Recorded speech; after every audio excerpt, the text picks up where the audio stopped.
Boker Tov, Chavirim, and welcome once again to a Heartfelt Haftarah. Now, what we're going to be talking about this week, we are roughly two-thirds of our way through reverse that. No, not reverse. What? 4 out of 3 people can't do math correctly. So anyway, it's actually 60% or 3 out of 5. We're 3/5 of the way through the Torah. I can do this. I can do this. And so we are now entering into the book of Numbers, and we are on our second Torah portion, which is called Naso, which means prince. And it refers at the very beginning to a list of gifts that a prince from each or a high dignitary from each of the tribes brings and contributes. But there are 2 other things going on in the Torah portion. You would think that the great interest would be on the priestly blessing, the Birkat Kohanim, but that's not the case. Our Haftarah selected to go with the Torah portion focuses on the other issue, which is the whole concept of the Nazirite. No, what's a Nazirite?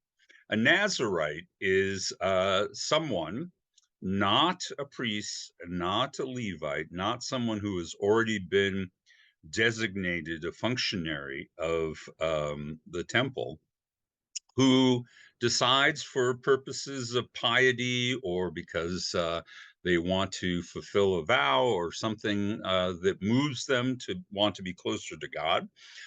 These individuals take a vow, could be temporary, and as our Haftarah will reveal, it could be for a lifetime of committing to a higher level of conduct. And this is done ritually. So mostly it consists of the following: not to have contact with a corpse, in other words, to maintain a higher level of constant personal purity, uh, not to drink wine, or in some cases, it's also mentioned beer, shaker, which gives us the Yiddish word to be drunk, sheker. So no wine, possibly no beer.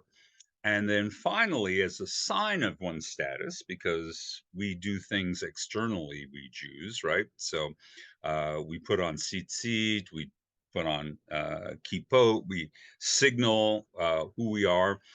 So it was that the Nazirites would not cut their hair, and it would grow long. So anyone could then recognize a Nazirite, not offer him a cup of wine or throw a dead body at him or do any of those things that might interfere with his vow. And then it explains how one concludes and gets out of that status once you've completed the vow or the block of time you've chosen. Though, in fact, as I said, we can have a Nazirite who maintains that status for lifetime. Just a little aside about this is, of course, an early Christian confusion about Jesus of Nazareth. Now, Nazareth is actually a town in the Galilee. We know of it where it is. It's been well established, and historical continuity has continued for it. It's a little town outside of Sepphoris in the time of Jesus. It's a big town now, and it's right next door to a Palestinian city called Nablus. And it's a significant location now because, of course, it is the birthplace of Jesus, or maybe not the birthplace of Jesus. We could do that another time. We're not going to get into that. In any case, he is known throughout the Gospels as Jesus of Nazareth. Some interpretations of that name leads Christians to think that Jesus is not from Nazareth, but he was a Nazirite.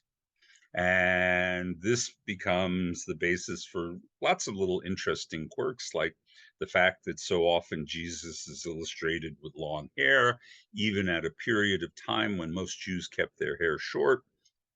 Um, the Baptist notion that Jesus never drank liquor of any form also has its roots in this.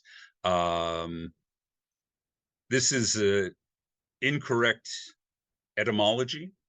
That is not the basis of the town Nazareth, nor is it the basis of understanding how Jesus conducted himself. There's no other evidence. There's no real evidence that he conducted himself as a Nazarite at all. But so some of the intriguing things that have manifested themselves in later Christianity go to this linguistic confusion. All right. So now we know about a Nazarite. Let's talk about our Haftarah portion. The Haftarah portion is a fantastic portion. It's a narrative portion. I think it should be better known, not just because it's cool unto itself, because it actually impacts our understanding of Christianity.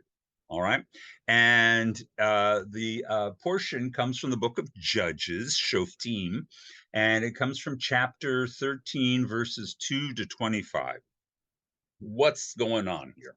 Well, as I've told you before, the book of Judges is all those wonderful stories about heroic early Israelites. These heroes are just that. They're heroes. They're not, though they're often put in a religious framework, they're not particularly religious in the way you and I would imagine it.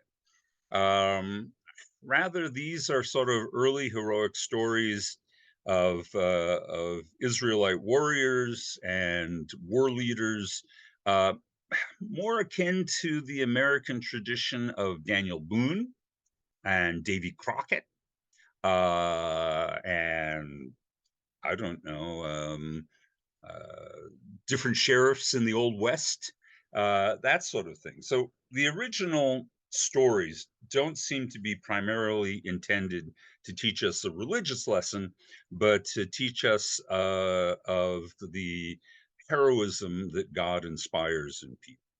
So, okay. So this particular passage describes the birth of the most famous of all judges, and that's Samson, Shimshon.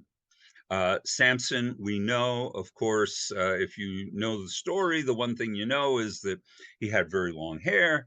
If you cut his hair, you take away his physical power, which is enormous, right? Um, Nazarite.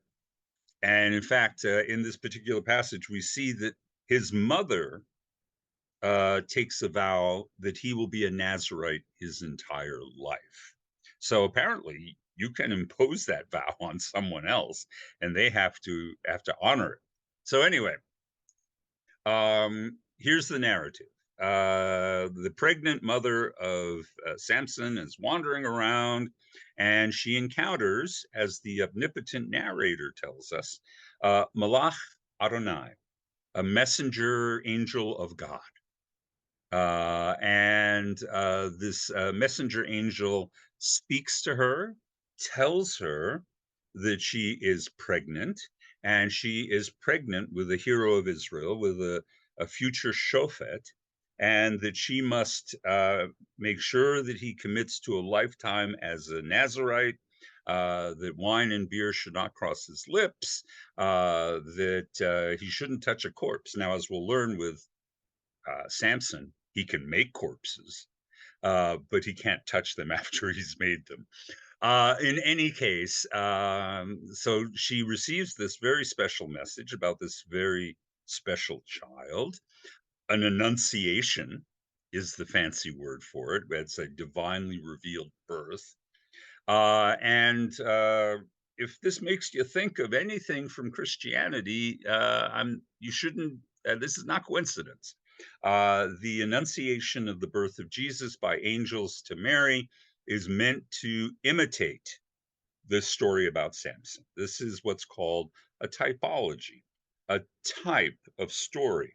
So this type of story appears in the Hebrew Bible, in the book of Judges, and therefore, in order to make us feel like Jesus is in the tradition of the Hebrew Bible, his mother also has an angelic visitation and instructs her that she's going to bear a very special child. So no coincidence here. All right. It gets more complicated though, and this is the part that I like, is that no sooner has this angel vanished, so it seems, or at least Samson's mother walks away from him, and when she turns around, he's gone. She goes to her husband and tells her this remarkable encounter, but she describes the person she met as Ish Elohim, a man of God. Uh, Man of God appears elsewhere in the Hebrew Bible, in the book of Judges, in the book of Samuel. It seems to be synonymous with an early prophet or a seer or uh, some person who is able to convey messages from God who is mortal. And so Samson's father says, I'd like to meet this guy, right? So they return to the location. She finds him, and he shares a variant pronunciation to what he said to the mother.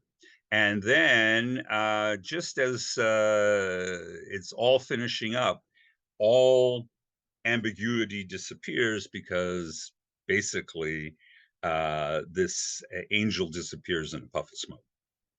And both the mom and the dad realize that this wasn't a person, this was an angelic being. And I think I've mentioned before James Kugel's very useful phrase, the moment of confusion.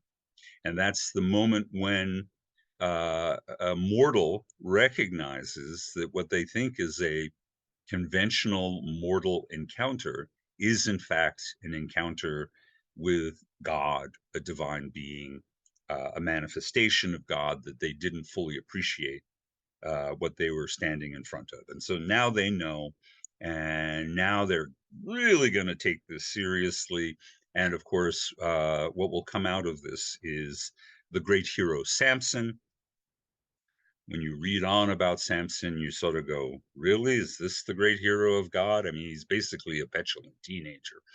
But he does all those amazing things that you expect of ancient heroes or more contemporary heroes. He slays a whole bunch of Philistines, hundreds of Philistines, with the jawbone of an ass, right? That's a classic motif in these kinds of stories, that the not only are you alone, but you are disadvantaged in your weaponry, and yet he is able to overcome all of this. There's elements of tricksterism in his story of how he deceives people, etc. But then, of course, he ends up getting deceived. But in any case, what I really want you to know is this idea that we can dedicate ourselves to God at a higher tenor while we don't have the institution of the Nazarite anymore because it was tied to the temple. This idea that we can choose to add certain observances to our lives to make us more connected to our Jewish tradition or to God is still with us to this day. I mean, the whole custom of kashrut, Orthodox Jews presumably apply it across the board, but no reason you can't. If you would like to abstain from pork for a month or for the rest of your life, you can do that, right? You can commit yourself to serve the sick, to help them so that they don't die. And that could be something. And you can wear an external expression of your higher level of piety. You could wear a Star of David, or you could put on a kippah, or you could cover your hair if you're a woman, or you could wear tzitzit. Jewish tradition still allows us to lift ourselves up internally and externally by expressing our commitment. And so the Nazarite may no longer be with us, but the concept of a higher devotion to God is available to all of us. So thanks for listening in, and Shavua Tov, and we'll be talking next week.